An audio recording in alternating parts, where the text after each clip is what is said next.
My name is Lesley French. I'm the Acting General Manager of Schools Tasmania, and I'd just like to thank all of you on behalf of our Employer of Choice program for coming along today.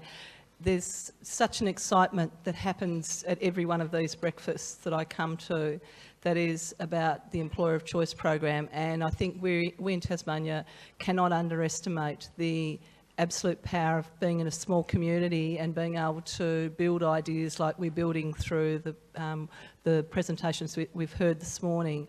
They will grow in Tasmania, and overall they will have a huge benefit for us down the track. There are two messages that have come through for me today, and that is something that, well, one of them is something that's very close to the work that I do every day in Schools Tasmania and the people in Schools Tasmania do, and that's about the power of doing some sort of education and training and how much it can actually add to an individual's life and a business. If you do some sort of education and training today, it can make your business different tomorrow. And the second thing is about the sort of presentations that we've heard today, and they really are about transforming businesses for the longer term, and that has such a flow-on effect to people and families and in the communities in which those businesses operate. But it's not my turn to speak this morning, so I'm really here to introduce our Minister. And our Minister has led the last 4 years in the skills space in a way that has transformed how we've thought about the delivery of skills and training. We see the training that a business might pick up on or an individual might do as being absolutely embedded in the sort of workforce development and the business development that will help that business, but overall help the economy. So I very much welcome you to the stage, Minister, this morning to talk to the Employer of Choice breakfast.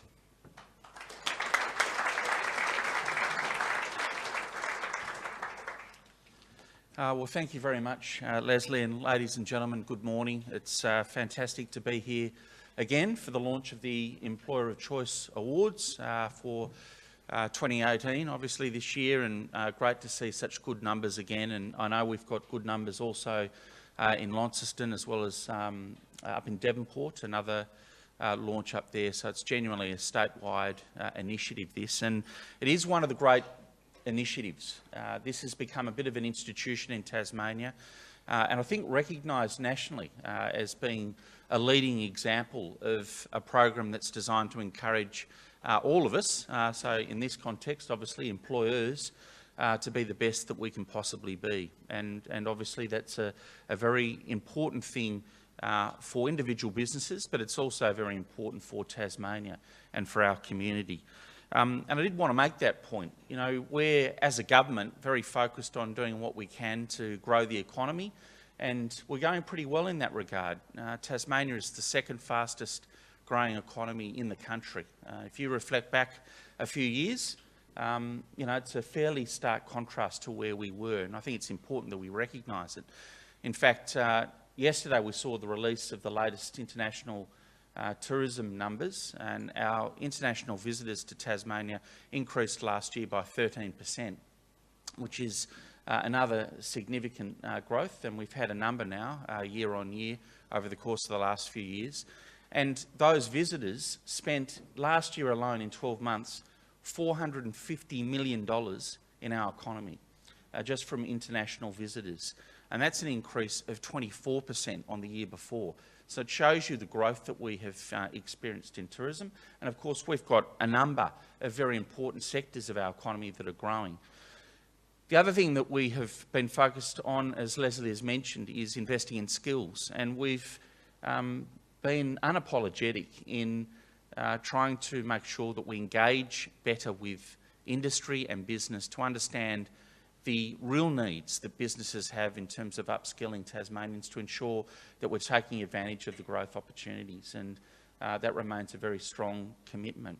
One of the other things that we've done, which Camille mentioned, is we've been working on keeping kids in school longer by extending schools through to year 12, and I honestly do believe, it's not in my portfolio area, but I think it is one of the great and undersold reforms of this government. I think it has had a very significant impact on a number of regional communities in particular, and to hear stories like a kid being the first person in their family to finish Year 12, that's a powerful thing. And I think the reforms that we've been embarked on in education, as well as working with businesses like Stornoway to better integrate the school experience into the workplace, have been very important initiatives. And I want to thank you, Camille, and also Stornoway, as well as the Beacon Foundation. I know have been very heavily involved in your particular initiative. But of course, we also need good workplaces, because one of the great challenges that we've got is to make sure that we're being a more productive environment from a work perspective, and also by being good workplaces, we can ensure that people stay in work and in employment, and that's a very important thing. And when I think of employer of choice and good workplaces, I think of a number of things, and most of them have been highlighted already this morning, so it's interesting. The first one is, in my mind, you need to be an employer that has a heavy emphasis on health, both physical and mental. And we've seen the example of the physical being demonstrated today, and obviously they're interrelated. But I also do want to mention mental health. It is important as a community that we're talking more honestly about mental health. You know, one of the things that my eyes have been open to in my role in public life has been exactly that issue.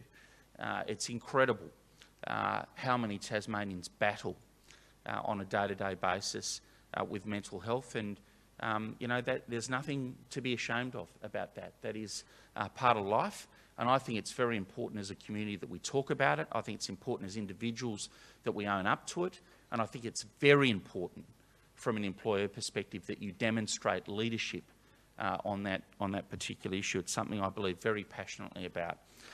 The next one from my perspective is being flexible. You know, we all have lots of challenges.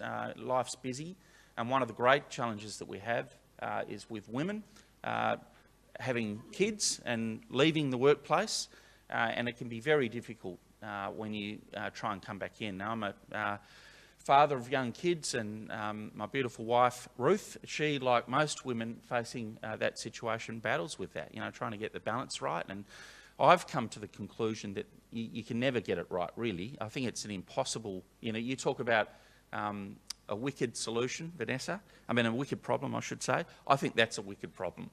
I think in some respects you'll never have a perfect answer to it, but I think it is so important that we have employers that are demonstrating a commitment to doing what they can to find a pathway for women who are trying to get back into work after having kids. And we've got a lot of latent talent, and I really mean it, serious talent in this state that could be better facilitated, I think, into the workplace in Tasmania. Another one I want to mention is diversity. And so we've got gender diversity, that's an obvious one, but also cultural diversity is a very important thing, and I think a great opportunity that we've got as a state. And I caught up a couple of days ago with the Multicultural Council of Tasmania, and yet again they emphasised to me the challenges that new arrivals have in our state in getting into employment. And they cite example after example of someone who is highly qualified, in some instances frighteningly qualified, and yet the CV gets tossed to the side because it looks a bit different. And, you know, they do look a bit different, sometimes because of the extent of the qualifications, I will say. And, you know, I remember being at an aged care facility a few months ago and meeting one of the sort of casual workers, and, you know, they had a PhD in health science, and just, it was an extraordinary qualification from Pakistan in that instance. So, you know, we again have got a latent opportunity as a community to embrace our multicultural community and our new arrivals in particular.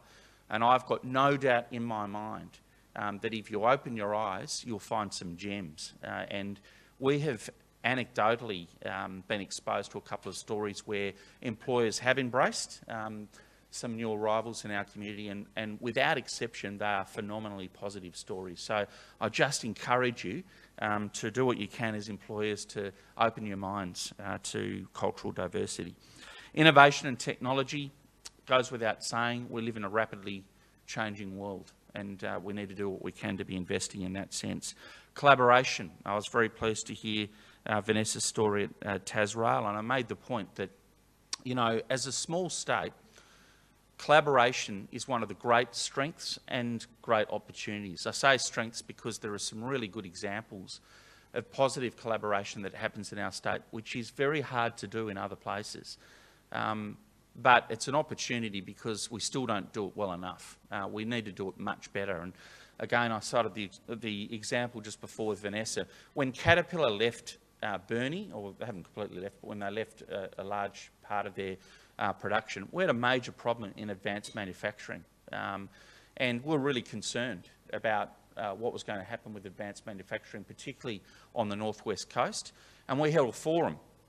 And what amazed me at that forum was that some of the best advanced manufacturing businesses in the south met for the first time some of the best advanced manufacturing businesses in the north and northwest. Now, I couldn't believe it, but that's the fact. And as a consequence, they now actually have worked together on projects. And we're talking about businesses that are engaged in globally competitive advanced manufacturing. So some of the best businesses that we've got in Australia, and yet here they were operating in silos from one another. So we've solved that problem, and I'm very pleased to say that the outcome that we've had on the northwest coast is absolutely fantastic, but it does demonstrate, I think, the opportunity that we've got in collaboration. And then learning is the other one, which we all talk about, and it is absolutely vitally important for lots of reasons. Again, it's how it is that we have productive workplaces, but it also gives people meaning in the workplace, and it gives them a sense of a pathway, a career pathway, which is such an important thing. And it's in that context, of course, that learning and active learning, action learning, is the theme of the Employer of Choice Awards for this particular year. And workplaces that put a high priority on learning will deal more effectively with some of the challenges that we have in the future for three reasons. First, they will be skilling their people to meet the needs of the business and take advantages of opportunities for business growth. And secondly, they'll be providing career pathways and personal growth for their staff, building confidence, increasing their capacity and improving their lives and their future reach. And then thirdly, they'll be actively collaborating with other like-minded organisations, building business strength, efficiency, resilience by working together. You get the sense that some of these themes are interlinked and they repeat themselves. So it's in that context that I'd like to encourage everyone to participate actively in the Employer of Choice program. One of the brilliant things about the program is it goes right across the full spectrum of our economy, including community organisations, not-for-profit, government, as well as industry. Now, as has just been mentioned, very recently I presented the awards for the 2017 Employer of Choice Awards, and there were some fantastic examples in that instance of businesses that had invested in being really good and positive workplaces, and some of the themes that I have mentioned were demonstrated. In particular, I'm going to emphasise once again mental health. A commitment to mental health was a theme of a number of the employers of choice from this year's presentation. So I'd like to encourage you to nominate. There's information that's available on the table, also on the website. This really is a very, very important initiative, not just on behalf of individual businesses, but on behalf of the state of Tasmania as a whole. I'd like to take this opportunity, given such a large audience representing lots of different businesses across all the sectors, on behalf of the Tasmanian Government, to thank you for everything you do on behalf of our state, and I hope you have a very good and productive day. Thank you very much.